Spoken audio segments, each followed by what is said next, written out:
Hello, everyone. My name is Masashi Niwano. I am the Festival and Exhibitions Director at CAAM, the Center for Asian American Media. I am so excited to be with you today. This is day 4 of our festival. I want to thank you if you participated in previous events. I'm so excited for this particular program, and there are future events, so I hope to see you at another program. Today, you are here to see First Look, Try Harder. This is a documentary I am so excited for us to be able to show you a little bit of and to talk about. This is a documentary that I've known about for a little bit now, and I'm so excited. It's such a powerful documentary. For us, we are doing 4 First Look programs during CAAMFest Forward.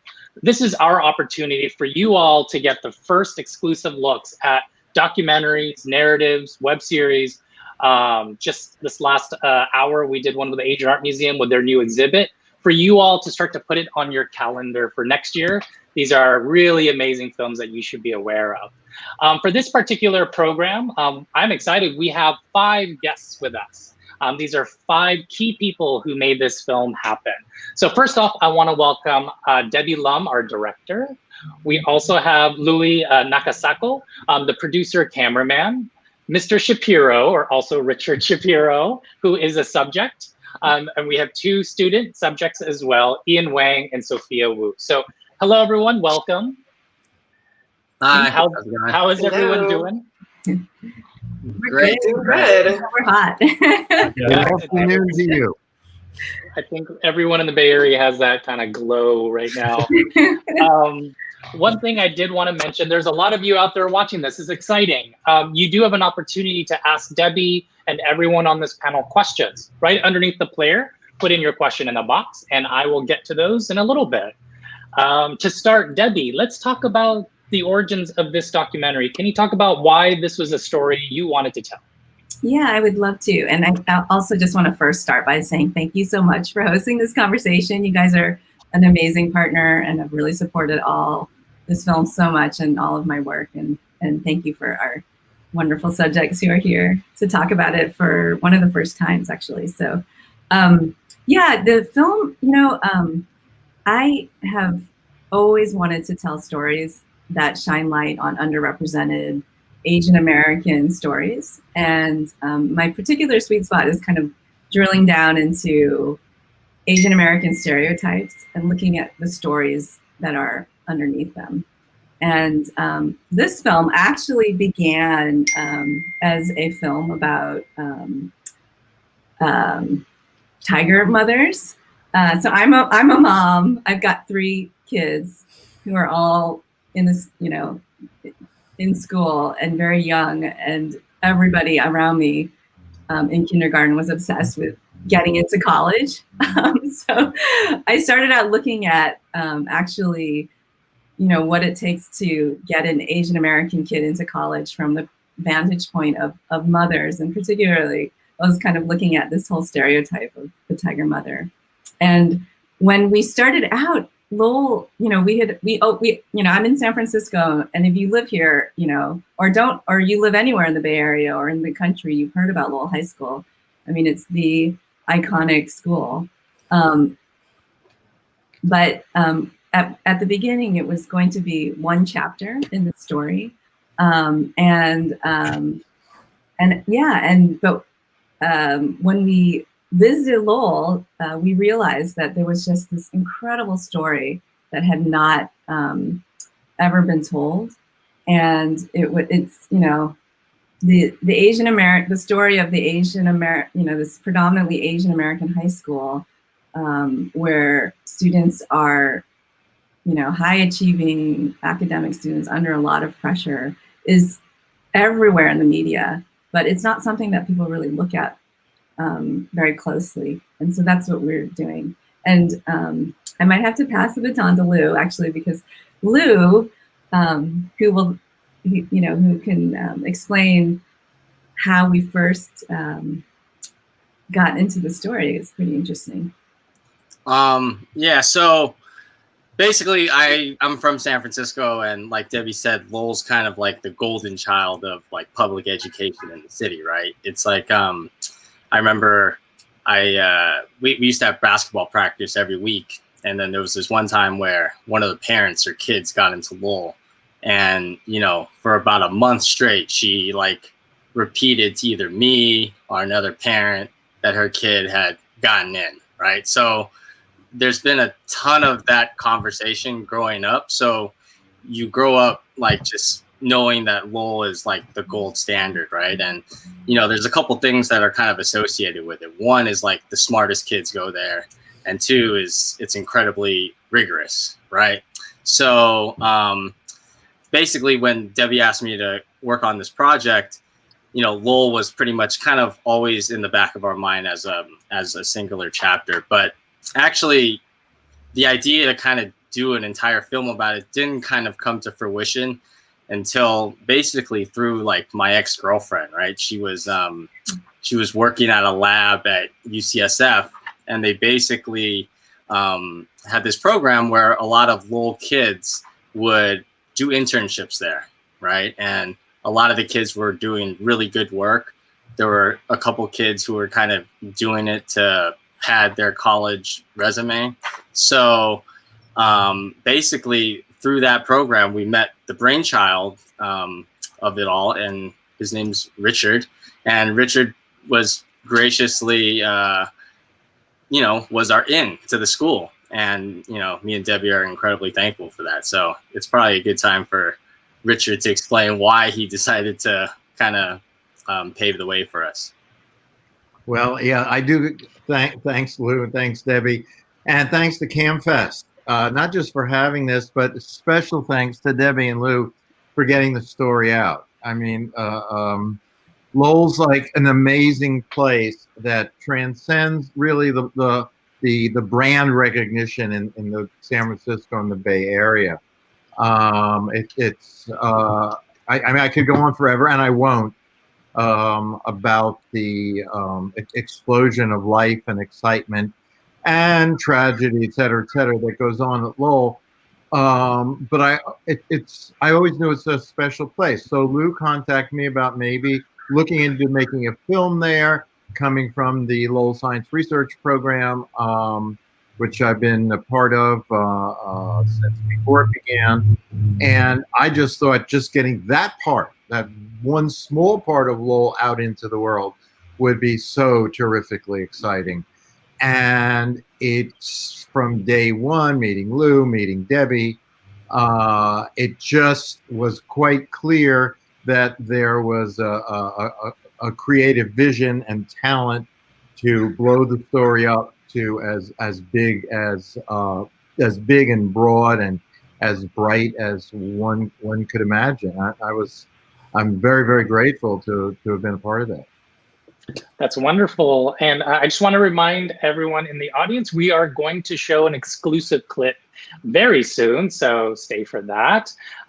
Debbie, can you talk about finding Ian and Sophia and having them in your documentary? Yeah, so the story of our documentary is actually about the seniors at Lowell High School. I'm trying not to get the blinding sun in my eyes. I'm sorry. So the story follows seniors at Lowell High School as they try to get into their dream college, which in most cases is an elite school, which is hard enough to get into for anybody. And so we were looking for a diverse representation of students at Lowell who were kind of willing to go on this journey with us. And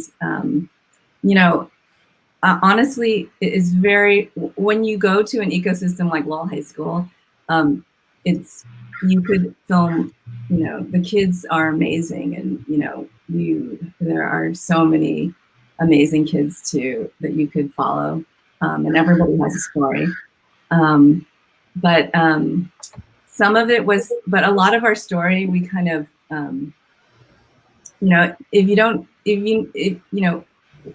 the thing about the film that we wanted to capture was to really show it through the student's perspective. And when you're immersed in Lowell and you live there, that as a senior, one of the most important classes that you're going to take is the AP Physics C class taught by Mr. Shapiro, which he's been doing for like, forever. And it's this notoriously challenging class, and it's kind of a class that filters out kids. So actually both students we met through Mr. Shapiro's class. So Sophia was a senior taking AP Physics C, and Ian was kind of a former student of Mr. Shapiro's. And he was actually his TA, which is something that you don't even realize that a high school student would be doing. That's something that you think someone at college would be doing. But no, of course, Ian was actually Mr. Shapiro's TA. So, and we were just, Sophia, she can tell you a little bit about it, but she was going for it. She was fearlessly going for the top schools, and we really admired her courage. And Ian, Ian sort of our, this is a preview, and we haven't, they haven't seen the film yet, but Ian is like our, he's like the narrator that, like from a Wes Anderson movie. It always keeps full of comic relief. So, but I'm hogging the stage, and I'd like you guys to, maybe you could share a little bit about what it was like when we asked you if you wanted to participate. Ian, do you want to go first? Go ahead. Okay, I'll go for it. So I honestly don't remember much. I just remember this camera crew showing up during, Mr. Shapiro's class, and I don't think I quite understood at the beginning that they would be following us throughout the entire year.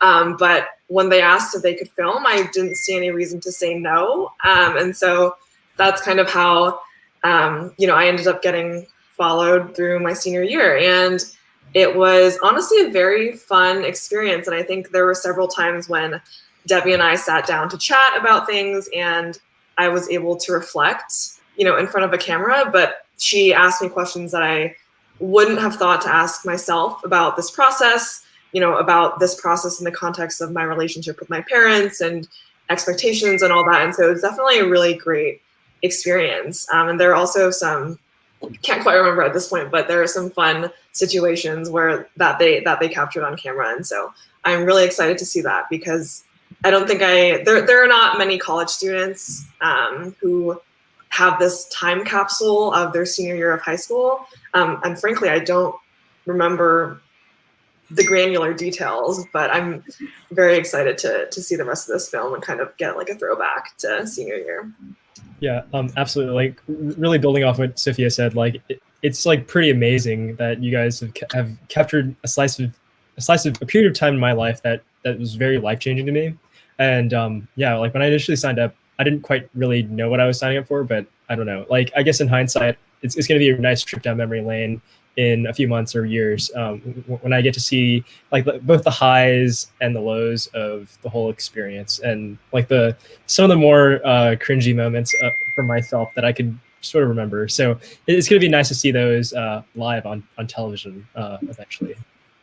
Well, can I interrupt? Go ahead. Because they were very brave to do this, and also many of the teachers also were very open, and I think what was really surprising for us is, for any high school kid anywhere who wants to go to college, it is a grueling process, and at Lowell it's even more so. I mean, it's kind of infamous for that, and so they let us be there through that journey. It was stressful. I'm not surprised that you don't remember what happened because it was a lot. And the thing that was, I think for me personally, we followed about 5 kids, and we followed the high school actually. And it was a diverse group of kids, and not everybody is here today. But if you're, generally if you are telling a story that is an Asian American story where the students are children of immigrants, sometimes it's a very difficult story to tell. People aren't always, it's hard to do that. It takes a lot of courage. And that's, what I can really applaud these two for doing, is just stepping up and wanting to share their story. And I think for us for Lou and myself, we're different generations, and I didn't grow up in San Francisco. So it's just being able to tell a story that has, eluded people for a long time. Yeah. Thank you, Debbie. Yeah, and you brought up a lot of great points there. There are questions from the audience about Lowell High School in general that I'm going to ask you all. Sophia and Ian, you mentioned this being a little bit of a blur, and I thought maybe this is a good time for us to look at the trailer. Maybe it'll remind you of some of those moments as you can reflect back. And so why don't we play the trailer now, and then we'll reconnect on the other end, and I'll start asking questions from our audience.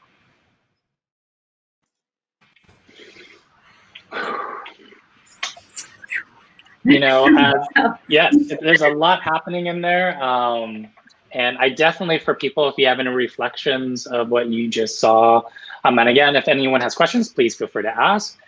Debbie, I've seen a cut of the film, and I'm so excited, as I said before, for people to see it. I would say on my end, it is such a roller coaster, right? And I think you've talked about this already, that what you were able to capture is kind of the real life of the students, and so much happens, and there's so much, well, there's joy, there's kind of goofiness, but there's also this like cloud of anxiety that kind of is throughout the whole thing.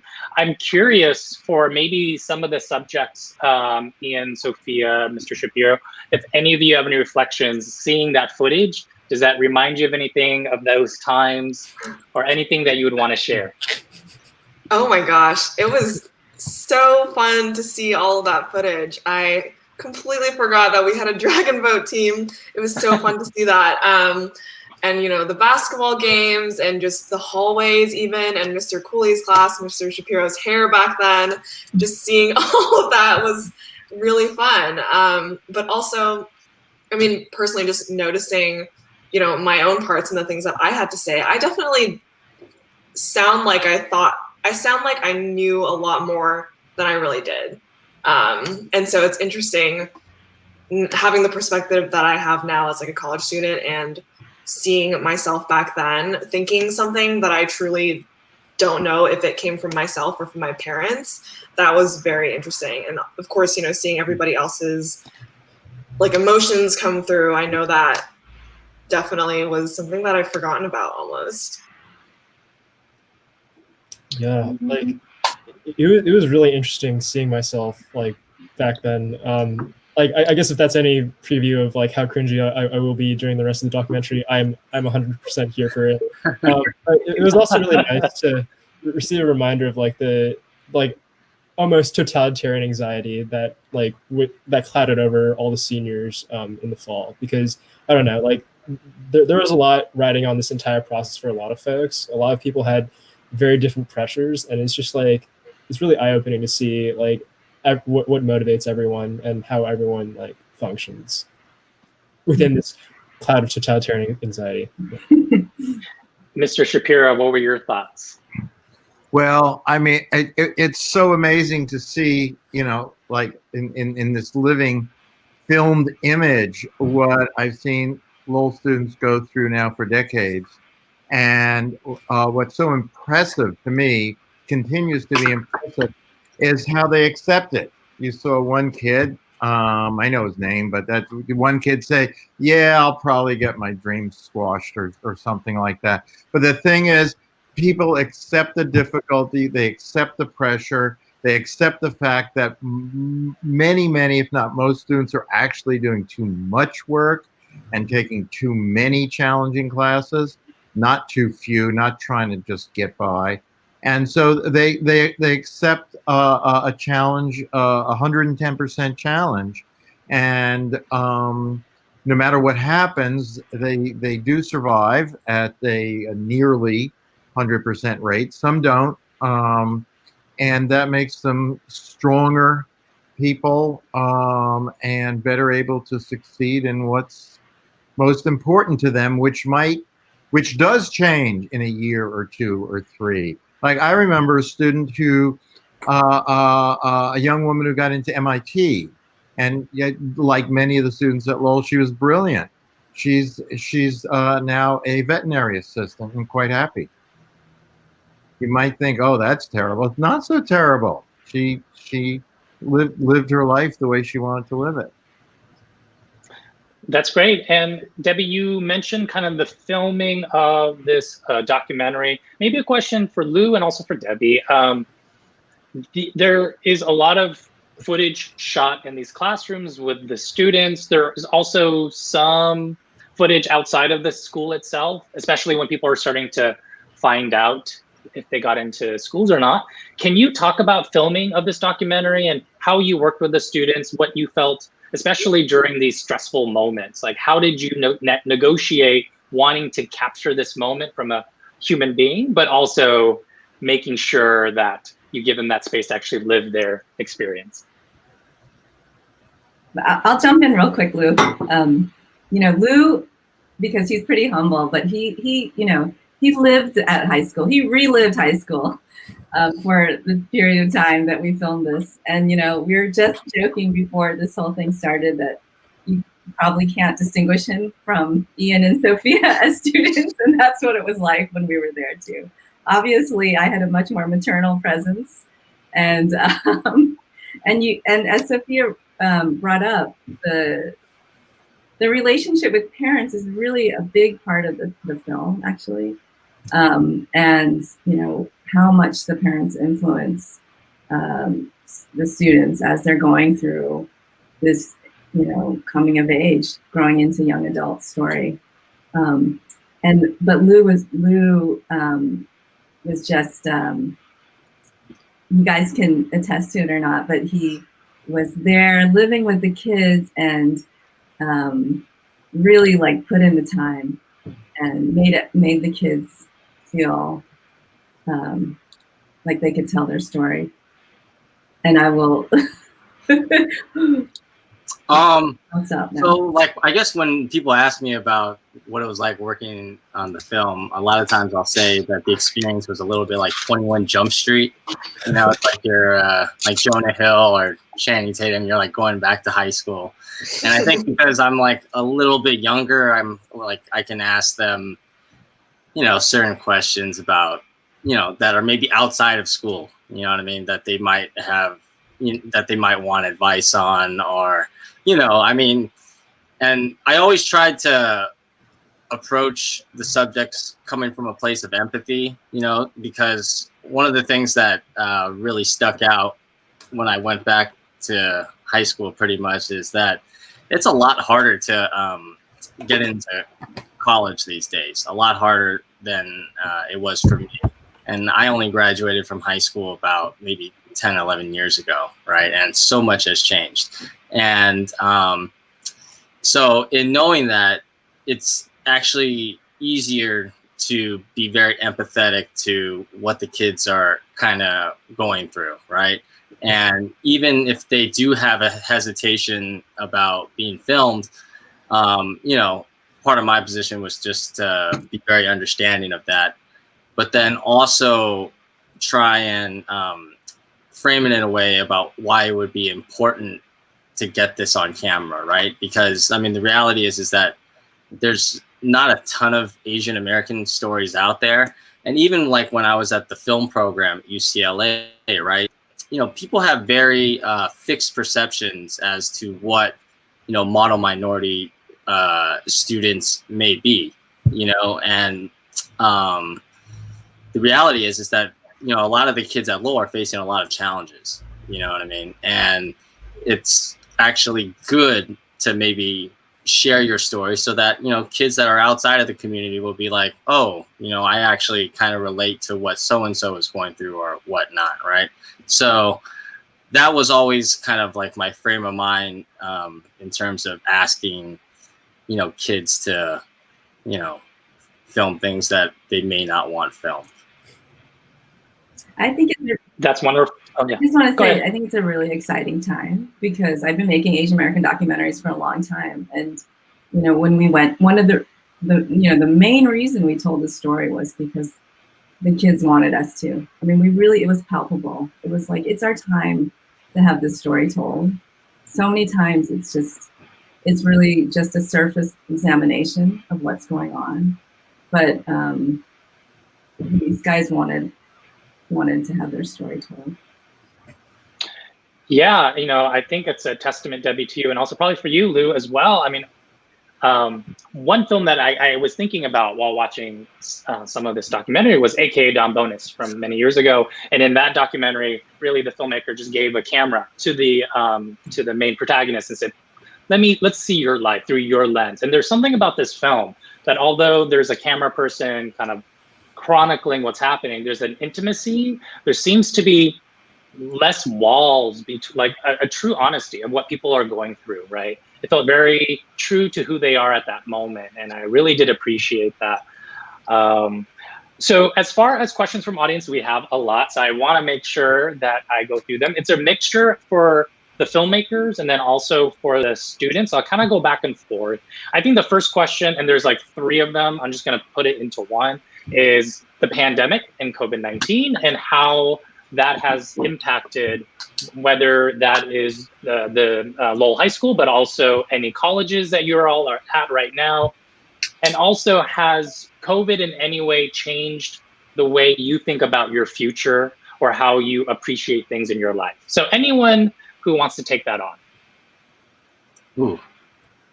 COVID is a truth serum for everybody, and nowadays my heart goes out to every single student under COVID. It's a very difficult time, and teachers to teach and to learn as a student.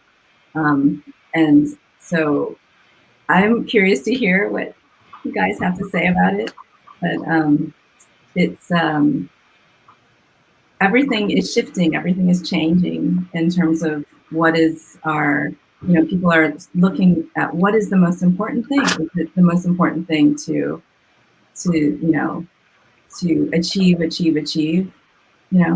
Is it the most important thing to go to the place that, our parents want us to, is it the most important thing to learn and to explore? Yeah. Sophia. Anyone else? Yeah.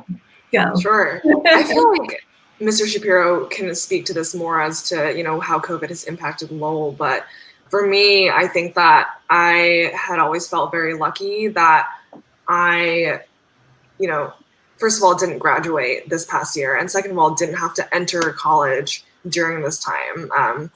Ian and I are like in the sweet spot of having already had 3 years of college, and now just the tail end of it has been taken away from us. But comparatively, I think we're very lucky. I think that there's just an energy that is completely missed when no one is going to classes. You're not just sitting in a room full of strangers and listening to someone lecture. And I can't imagine what that's been like for high school, especially since in high school, you're so connected to all your classmates. All of your classmates. You are in a room full of maybe 20, 25 people, whereas in college, you're in a lecture hall full of like hundreds of people. And so there's a level of intimacy that I'm sure that all of the high school students, middle school, elementary school students just aren't getting right now. And I think that, as someone who's coming close to the end of college, it's been, I'm okay with it. I'm fine with it. I'm not complaining by any means. Yeah. Mr. Shapiro, do you want to talk about Lowell High School? Sure. No, I was waiting for to see if Ian had anything to say, but I don't want to force you. Yeah. So the issue on COVID and Lowell is probably similar to COVID in other high schools, but the only thing I know about COVID and Lowell besides my experience with my classes is what I hear from other teachers. So it's not comprehensive and it's anecdotal, and it doesn't sound so good. Many of my students are working hard they're doing the work. Many, not all, they're doing the work. They're seeking out more work. They want to make sure they succeed. This is something that is typical at Lowell. And they're grateful for any, genuinely grateful for any help that you might be able to give. So this part is still in place. But for me, it's obviously not as effective as at least the way my life at Lowell was. Students would interact with each other in my classes and in other classes every single or virtually every single day inside of class, and as well as in the hallways and elsewhere. That's an essential part of learning and growing and figuring out who you are, bouncing it off of other people, seeing it on other people, being encouraged by other people. And at a competitive place like Lowell, I think most of that competition, we have two kids can deny this, or was of the supportive kind rather than the destructive kind. And that whole life is gone. And I think that, you know, we can think of COVID as an act of God, like an earthquake or a hurricane. But we're just not seeing the political will from on any level, local, state, or federal, to address the educational consequences. If there has been a serious revamping of ancient ventilation and inadequate ventilation before COVID to something that would be safe going forward for another 20 or 30 years, I don't know about it, and I suspect it's not going on. There's no construction at school sites or plans to put elementary kids temporarily into high school, so really spread them out. And those kids, the lack of social involvement is awful. And it goes on and on and on. It's like we live in a political world. And right now I'm thinking locally, as well as, you know, the insanity on the national level, that is not dealing with this in terms of education. They're just putting it aside and waiting. And they've had they've had 6 months to get their act together, and nothing's being done. And I think that's really sad. So we have no idea what will happen next semester. We had the school board playing around with some silly business with school naming and changing the Lowell admissions. And I think that maybe if those school board members get to see this film before they try to permanently destroy Lowell, that they may wake up. So I'm hoping this gets out fast to the general public. Well, actually, yeah, we've gotten like over 10 questions about the Lowell admissions. So you just mentioned, Mr. Shapiro, some of that. Is there anything else you would want to say about that topic? Seems like a lot of people are curious about your opinions. Oh, God. Well, I mean, rather than rant for hours and hours until my tonsils start jumping around on the keyboard here, I think that I'd say that admissions at Lowell's difficult and evolving predicament that the city finds itself in. Right now, approximately 70% of the kids have been getting in on test scores and to basic tests and grades. And 30% have been getting on by a whole bunch of other criteria, in addition to test scores and grades, and in many cases, without test scores and grades. And I think that in the midst of all the issues with Lowell admissions, and there are plenty, both past and current, that one of the most vital and exciting educational environments that exists in the country has come into being. It's carried in the student zeitgeist more than the adult, the teacher and administrative zeitgeist.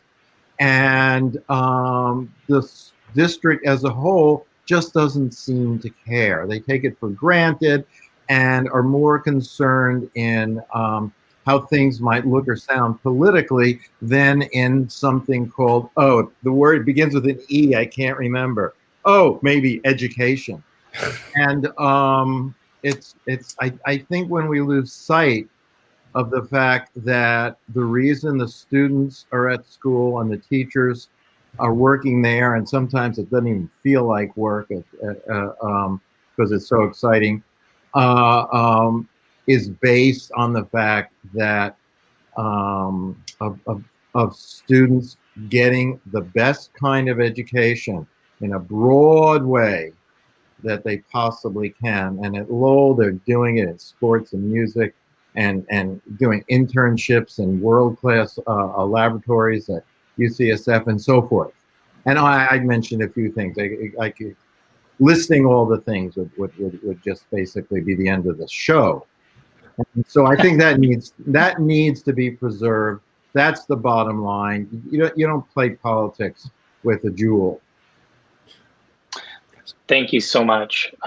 Debbie, I was thinking about your previous film, Seeking Asian Female, and, through the different versions of that film to what it finally became, it really went through different stages, and the story changed over time. And I'm curious, at the beginning of filming with the students and at the school till now in post-production, do you feel like the story you went in wanting to tell is pretty similar, or did that evolve at all once you actually start to learn the experiences of these the subjects? Yeah, that's an interesting question, and we could listen to Richard for a long time, going on educating us about education in Lowell High School.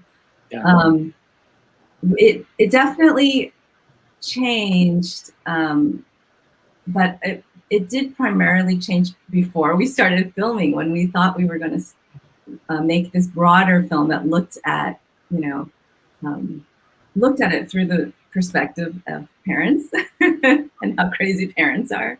But when we landed in the school and found the students, I think what really surprised us when we spent the full, living through a full year of high school with them was, we had heard about how difficult it is to get into college, and how the odds are against them. And you can see in the statistics that, the odds are that you're not going to fail, but just how much they are confronting the failure, and that sort of, as young people, how challenging that is for them was really surprising. I mean, like when Lou was saying it was different when he was in high school. When I was applying to college, it was completely different.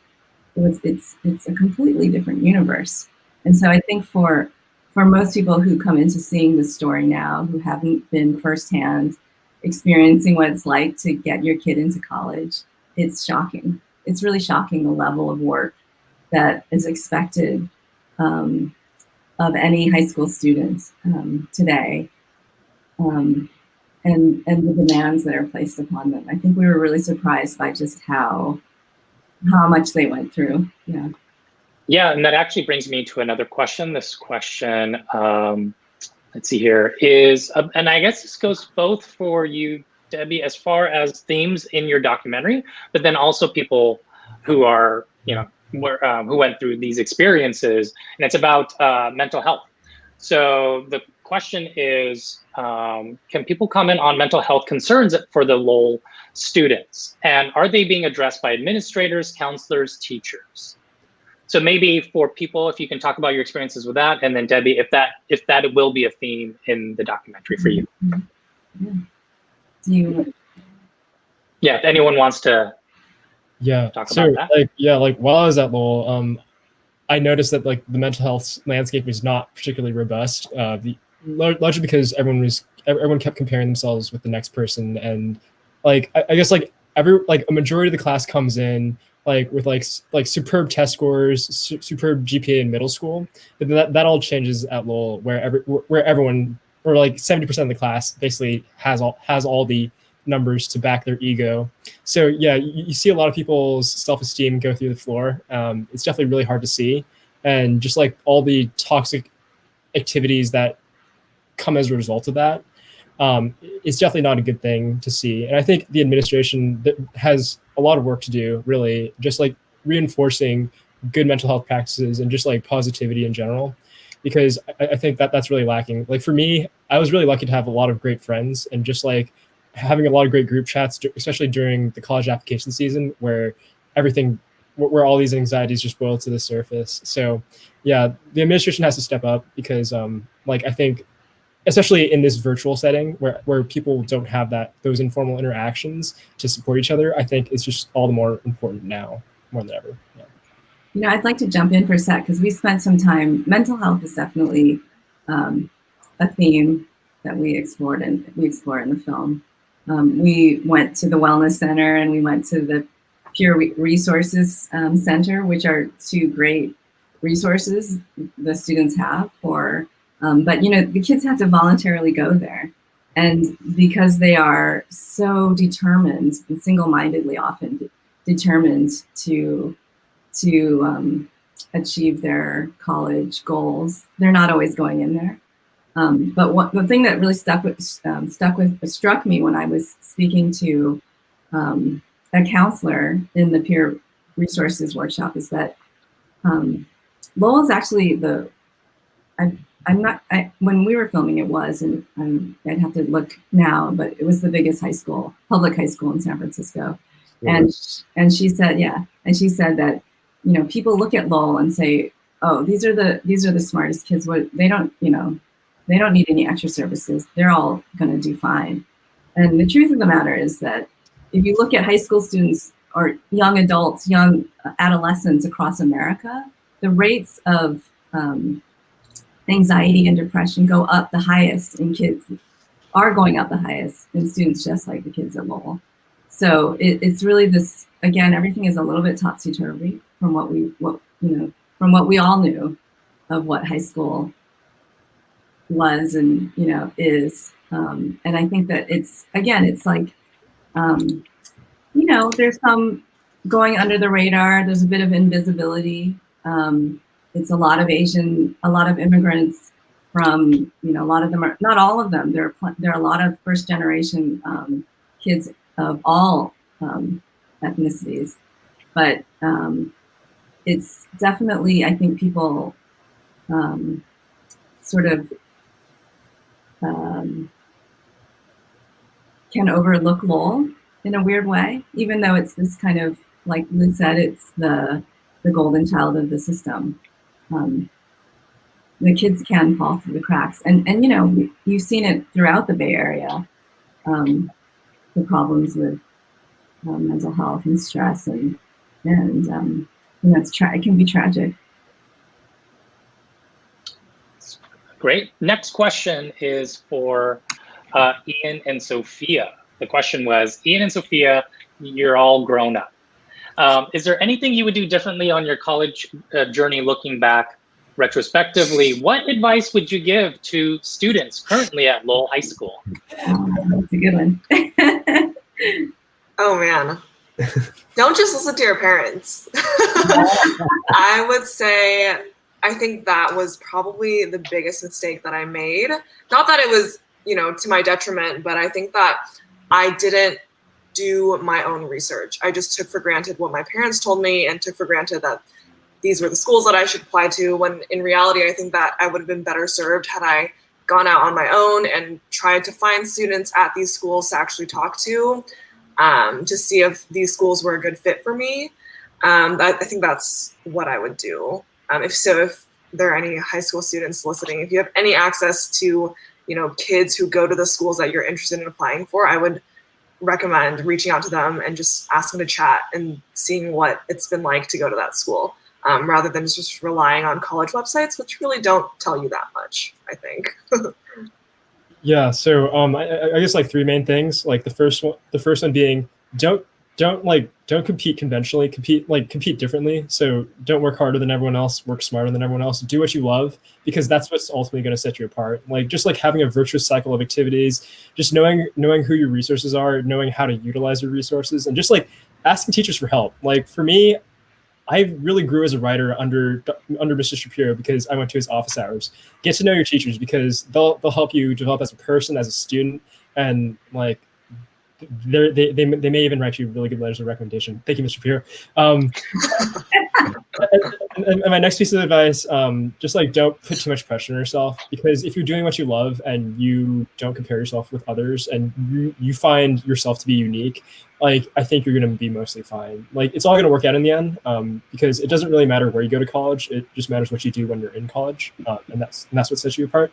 And my last piece of advice, if you have fifth block lunch, or I don't know if you guys are still on the block schedule, but if you guys have fifth block lunch, eat in the Vicky Center, because there will always be a different college representative in there, and it's always great to just learn about colleges, even if you have no intention of going. Like I never really wanted to go to Wisconsin for college, but I just sat through those presentations just to get an idea of what going to college in Wisconsin is like. But anyways, yeah, it's like definitely echoing what Sophia said. Yeah, just like find ways to like learn more about colleges and everything, because it's not what everyone makes it out to be sometimes. Question for anyone: greatest misconceptions about Lowell High School? That is a good question. You know what? I thought this might be a boring answer, but going into it, because I'm, a parent myself, I thought that the pressure would be coming mostly from the parents. But one of the students that we interviewed told us it's like a war on two fronts. It's the parents and the students. But he said it in a kind of loving way, because, and Richard will often talk about the sort of competitive environment that is actually supportive at the same time. But I felt that the students were really very much trying to be who they were in their own world, even though what you hear about often is the parental, that it's all about the parents, which it is, that is a significant factor. But I was really impressed by this sort of the universe of being a student, a senior in high school, that is your world. And you kind of forget that, because when you went through it yourself, you weren't quite fully aware of what was going on. But when you watch a bunch of 17, 18-year-olds going through it's kind of amazing to see. I guess, oh, go ahead, sorry. No, you can go ahead, Lou. Okay. Well, it's like when you hear about Lowell, like the first thing that comes is like, intense academic rigor, right? And the one thing that actually stuck out to me was just how many after-school programs they have. And also, because of that, there are so many different cliques within the school. And it's actually a place where, like, maybe quieter, shy kids can actually find like a really good group of friends. Like I went to WASH, which is pretty much like a middle of the road school. And, my first thing was like, wow, if some of these kids went to WASH, they may not have the same circle of friends, right? So that is the one really good thing about the Lowell community, is that there is opportunities for all these different type of cliques. I think that's actually one of the misconceptions, that it's all competition all the time, when it's not, when there are other things going on. That's pretty much what I was going to say. I think it's easy to characterize Lowell as pretty homogenous, but Debbie was talking about this universe. It really was a universe. Thinking back on it, that was my whole life, which is crazy to think about, but there is so much going on. And even from the trailer, I go back to like Dragon Boat. There's Dragon Boat and journalism and like arts and, theater. And there was so much stuff that I wish I had gotten involved in now looking back, but it really is such a rich school with so many experiences to offer. Yeah. Anyone else? Oh. I guess echoing what everyone else said, we're not all about academics. We're pretty athletic as well. Like we win a lot of championships. Shout out men's volleyball. We also do a lot of other cool things as well. Like our theater productions are insanely good. Like we have some like people who could.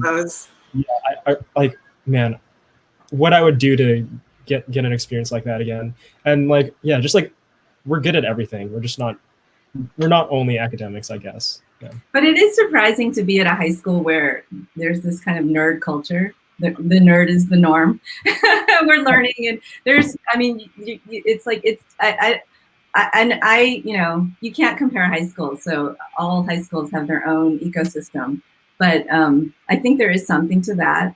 And like in our story, you know, and I do just want to clarify too that we followed not only Asian American kids, we followed a white guy, we followed a girl who's biracial African American, and they would probably tell you the same things about Lowell, you know, and they wish they could join, but they had another commitment. So it is a diverse population. Over 40% of the kids are on, you know, come from low-income families.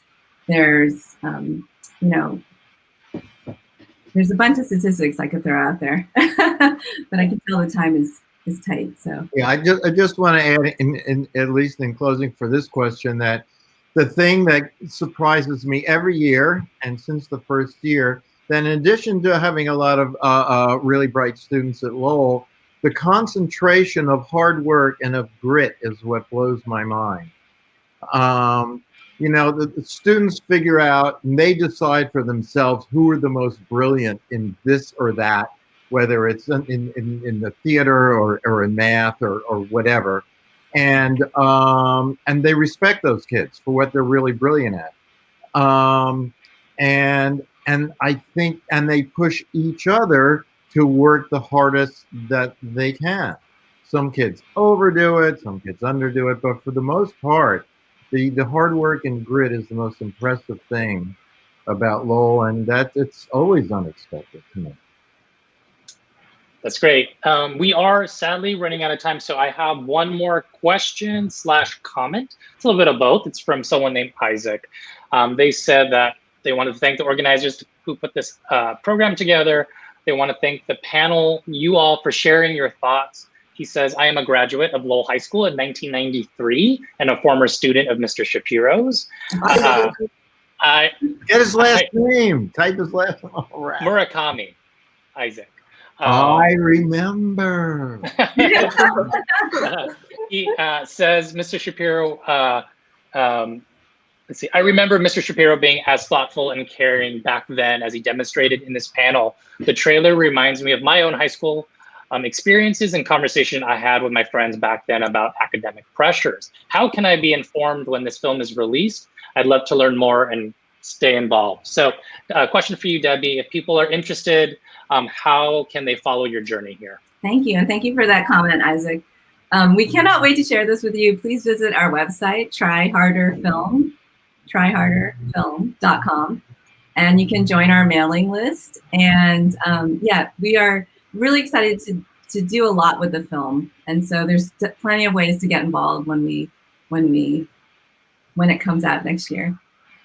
Yes. I also, I mean, of course, as I mentioned before, Cam, we are such supporters, fans of this documentary. So we will do everything we can to make sure you all have an opportunity to see it. So I want to thank you all again, once again. Thank you, Debbie, to Lou, Mr. Shapiro, Ian, and Sophia. Thank you for being with us for this virtual festival. I want to thank the audience for participating. There's a lot of you out there. So thank you again. Have a great rest of your Saturday, and I'll see you at a future event. Thanks, everybody. Thank you. Bye. Thank you. Bye. Bye.